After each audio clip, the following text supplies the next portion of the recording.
Hi everyone, I am so excited to talk about this book, The Harafish, and Egypt in general.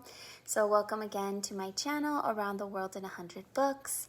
I have an announcement, then we are going to proceed with the order as always, with some ways that I related to the country or the culture, moving on to the history, doing my book review, and ending with some fun facts. So I wanted to start with an announcement.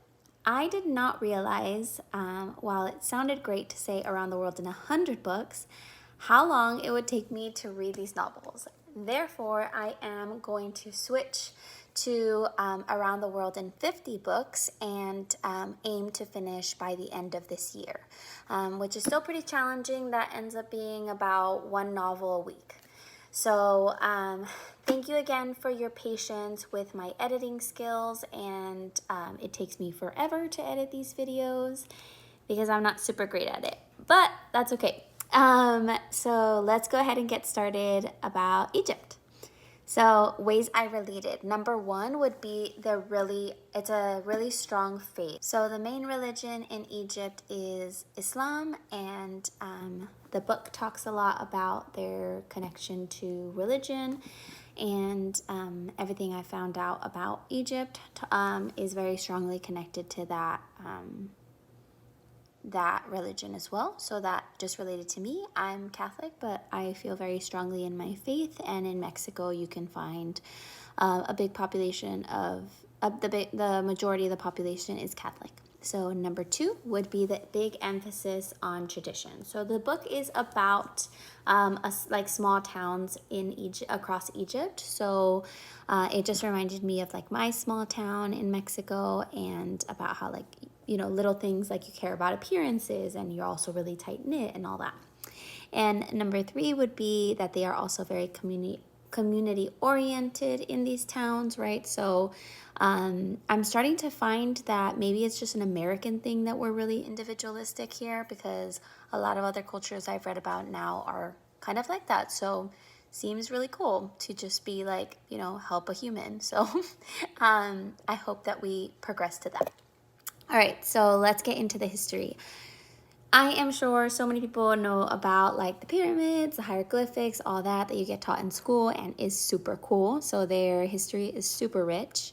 I'm just going to give a brief overview and focus more on modern history because it's more relevant to the people that are there today. So in 7000 BCE, they began the settlements along the Nile Valley.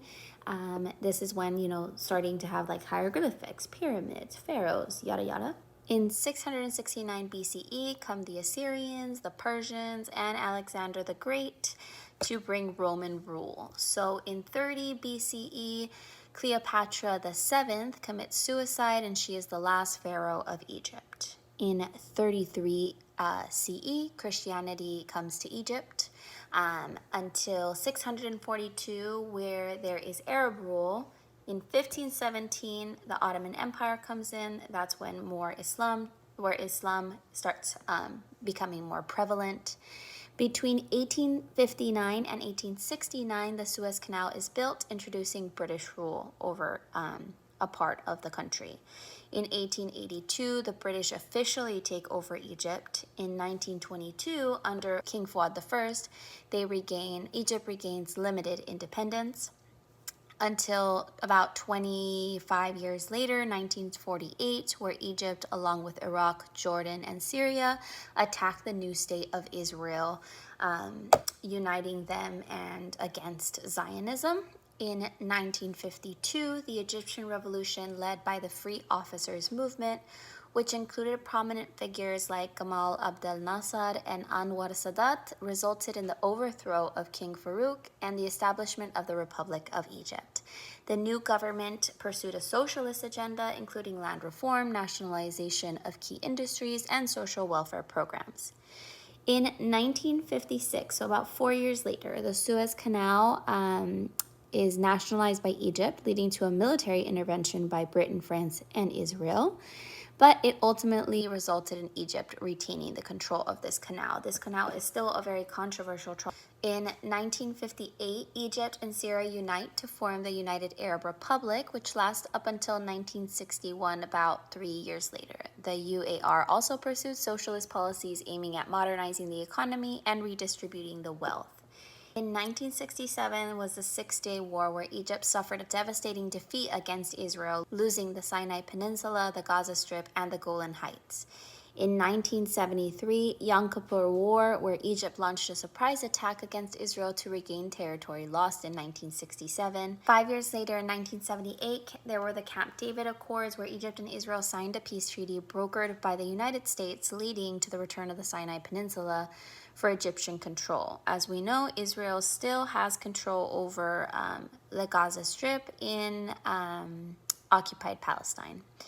In 2012, Mohamed Morsi of the Muslim Brotherhood becomes Egypt's first democratically elected president. In 2014, El-Sisi wins a controversial presidential election. He continues to be the president today.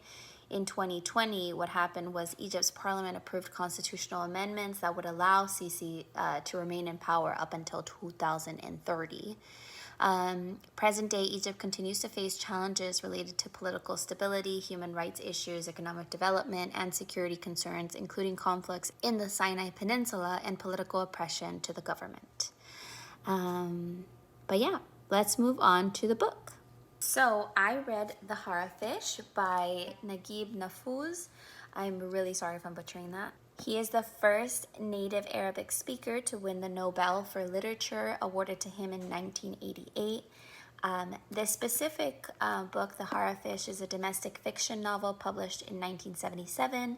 In English, it was only published until 1994, retelling the story of a family through various generations. The title, The Harafish, means common folk, so it is suiting that the stories are about people in urban towns in the north and south of Egypt. I really loved how the structure was that one whole family was, the story of one generation was written in about 40 pages, and then you move on to the next. So it kind of like read kind of like a novella, like, you know, a soap opera, which I loved watching as a true Mexican child. And it was just really interesting. It was a great read. It was a very easy read. In the language was very simple. It was very captivating. I think like a lot of times I get lost in books with too much detail of like the background or like the description of the town, and that gets really overwhelming for me. And for me, this book was great because it really centered on the actual characters and their, it really centered on like what was going on, and it was really action packed. So I really loved it. I really recommend this one, and I'm very much excited to next year, when I have more time to read the trilogy that Naguib Mahfouz has is critically acclaimed for. So yeah, I really recommend it, and let's move on to the fun facts. So I picked 7. Number 1 is that the last ancient wonder of the world is in Cairo, the Great Pyramid of Khufu. Number 2 is that the largest food court is also in Cairo, seating about 4,000 people. Number 3 has to do with the pyramids. So some of the stone blocks used in these pyramids weighed up to 50 tons. That's about 45,000 kilograms or 100,000 pounds. And ancient historians still to this day do not know how they managed to build them without modern technology. So that's a great mystery. Number 4. Ancient Egyptians believed makeup had healing powers and kept them safe from the wrath of the gods. That's why we see a lot of, in a lot of like the pictures of the hieroglyphics and stuff, you see a lot of makeup on men and women. Number 5, the 12-month calendar was invented by the Egyptians. Number 6, Cairo is one of the only 2 cities in Africa to have a metro. Number 7, Egypt is the world's largest producer of dates, which is a highly sought after snack in this month of Ramadan. So Ramadan Kareem to everyone who is Muslim. And again, thank you so much for watching my video. It makes me really excited to learn about different parts of the world. And just as an announcement, I won't be posting any more updates this week as I will be in Alaska, but you can expect my video next week on the weekend. So I'll see you guys soon. Thank you.